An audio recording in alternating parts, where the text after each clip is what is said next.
Hey James, how you going? Hey Duncan, very well, thanks. Thanks for the opportunity to chat with you. Thank you very much for the opportunity to chat with you.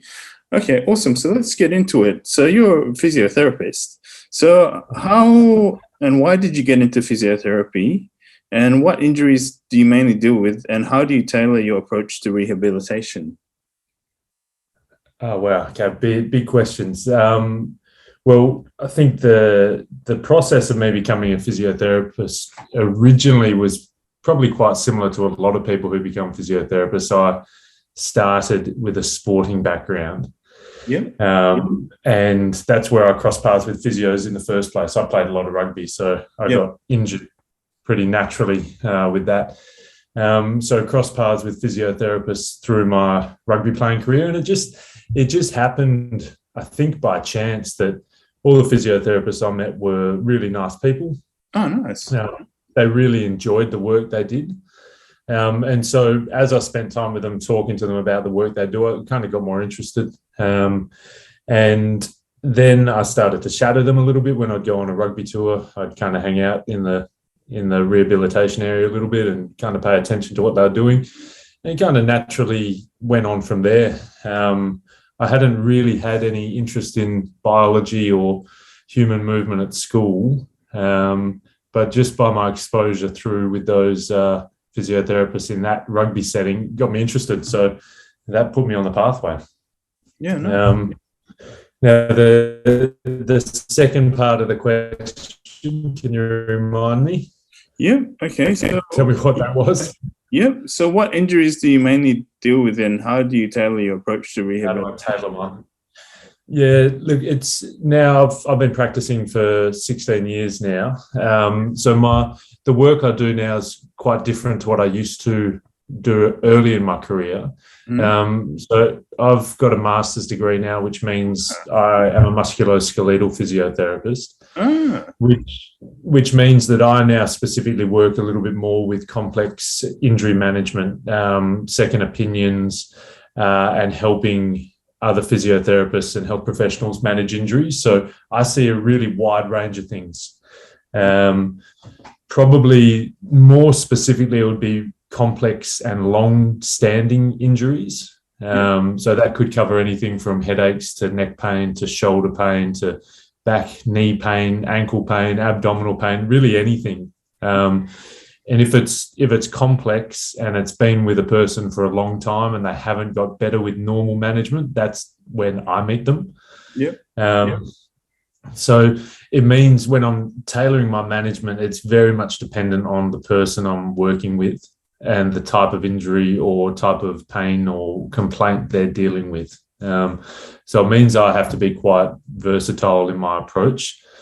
And I'll tailor my approach depending on how I kind of get along with that patient, and also the sort of information that I might have been given before I met the patient. Yeah. Hmm. Awesome. If that makes sense, I hope. Yeah, it does. It does. Also, from like going backtracking a little bit from your sporting background, you played national or state rugby or something like that, didn't you? Yeah, I played.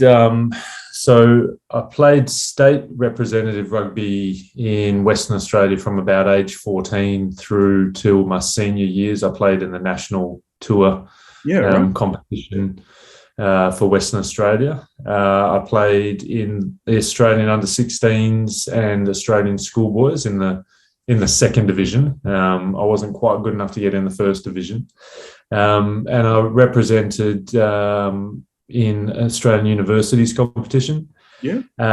and that's about as far as I got.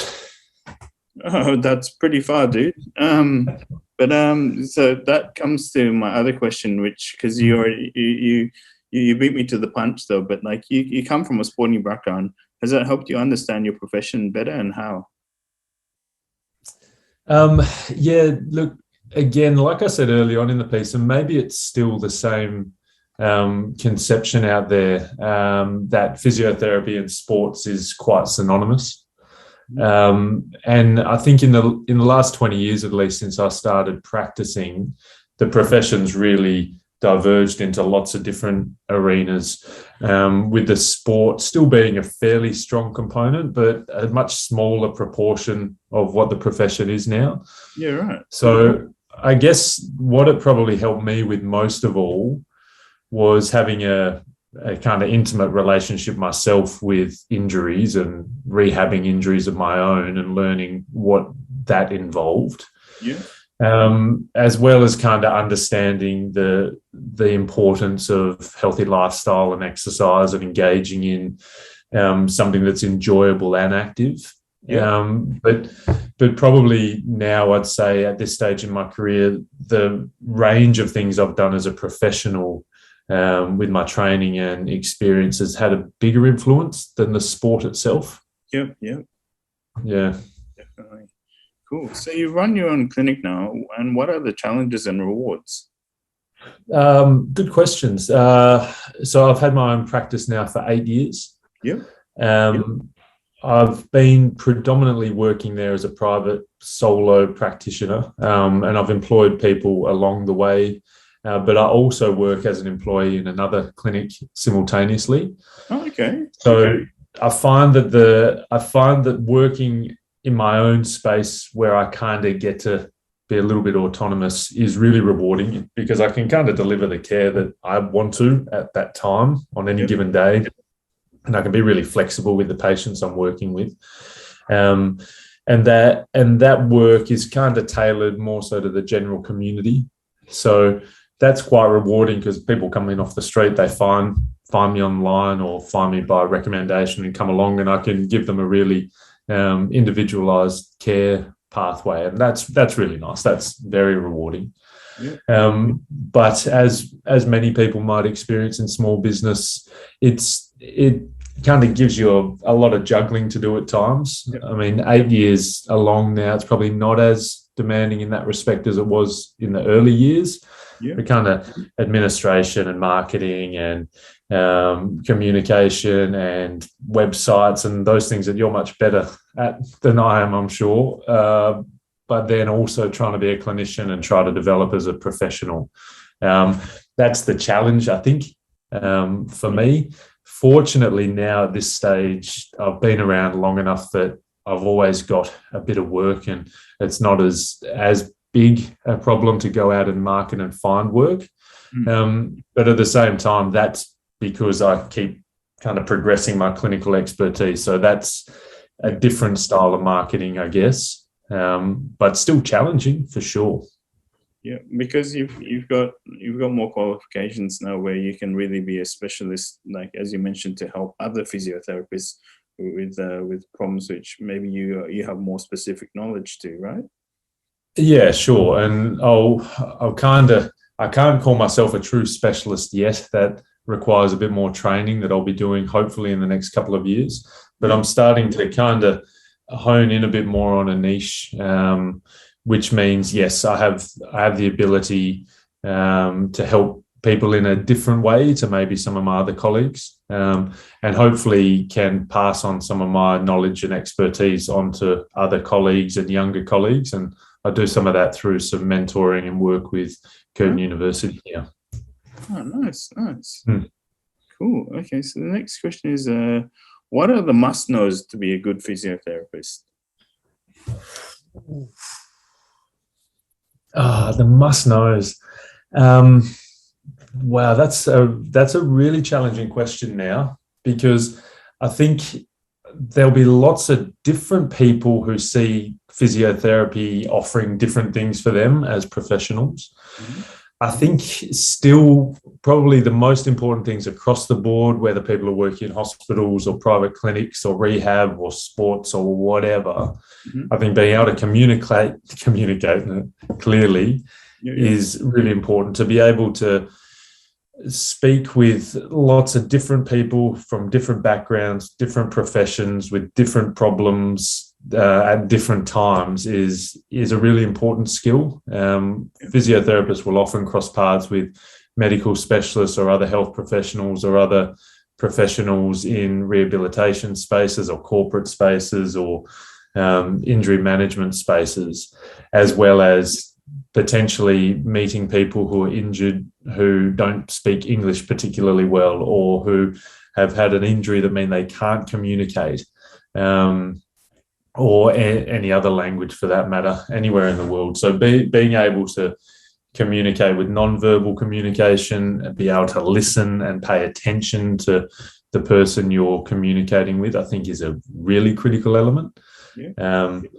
It's historically in healthcare, there's been a lot of kind of prescriptive, directive type communication, and that's changing now more towards being more of an active listener and letting the person you're communicating with tell the story. Yeah. So being a good listener and communicating in that way is critical. I think that would be the number one factor, I reckon. Oh, awesome. That's really good advice for people who are trying to decide on a career in physiotherapy, man. Thank you for that. Sure. So finally, what would your advice be to someone looking at physiotherapy as a career, and what do you wish someone had told you at the start? I don't know. I think for me personally, I don't know. I think I was given pretty good advice. I think the things that I'm talking about now are probably not that dissimilar to what I was told 20 years ago. I think being able to be open and expect that things could change at any time in terms of patient presentation or career pathway, I think is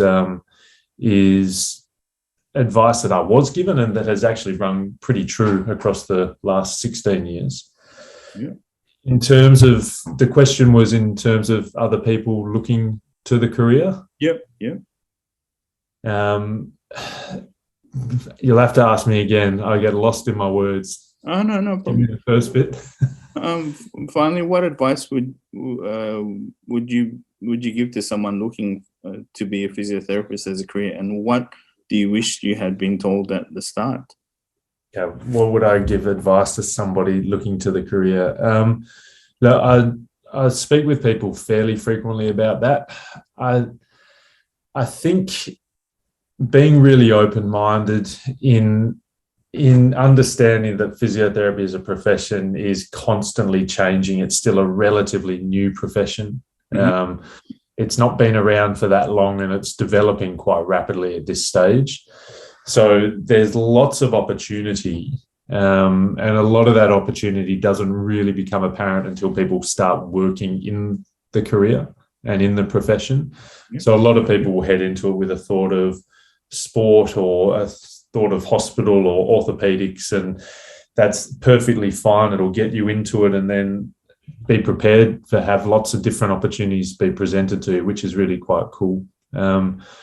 I think studying hard is important. Yeah. You can get through coursework pretty well if you say the right things to the right people at the right time. But I think ultimately once you get into the profession, you need to know the basics really well, knowing anatomy and human movement and biomechanics and simple things like that need to be known really well. Yeah. So study hard, and I'd really advise people to go and speak, or if they can, if they've got somebody they know or somebody local who they can go and watch or shadow, or just get some more personal information about that experience in the profession. That certainly helped me. Mm-hmm. And I think that would be a really good thing to do if people can do that. Awesome. Thanks so much, James, for doing this. It's much appreciated. Well, I hope it's helpful. Yeah, I'm sure it will be. Thanks. Pleasure. All right.